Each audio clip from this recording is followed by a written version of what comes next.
Social media has become a very common way to share and gain information in today's world. It has a very powerful role in the creation of our perceptions and our sentiments, and even triggering our emotions.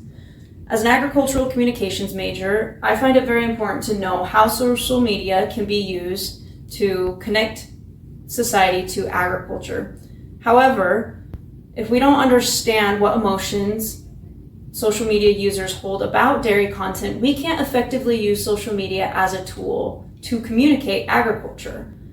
My goal was to study the emotions that Utah social media users held about dairy content that they saw on social media. To study this, I used snowball sampling to send out a survey. I asked a few individuals to take the survey and then asked them to send it to others that they knew. In the end, my survey reached 42 participants, and I analyzed the data using the SPSS software.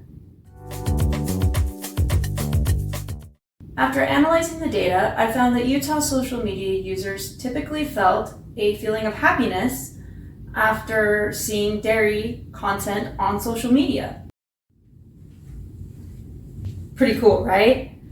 Another thing that I found to be interesting was that the likelihood of social media users wanting to learn more about the dairy industry after seeing dairy content on social media was correlated to the exposure that social media users had to dairy content, as well as the connection that they had to dairy through somebody else. Not even their personal connection, but a connection through somebody else.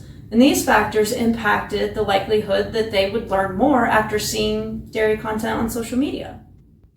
There are a few study limitations that need to be taken into consideration. The first is the small sample size that focused solely on Utah social media users. The second is the non-random sampling nature of the snowball survey we sent out. This makes it very difficult to generalize my findings to a larger population. These findings open a gateway for future research. It would be so powerful to know what factors impact social media users wanting to learn more about the dairy industry. That is what we want to do as agricultural communicators. We want to communicate to others about agriculture. And if we know what factors impact their willingness to learn, then we can address those in our communications, and we can better our communication to meet the needs of the social media users.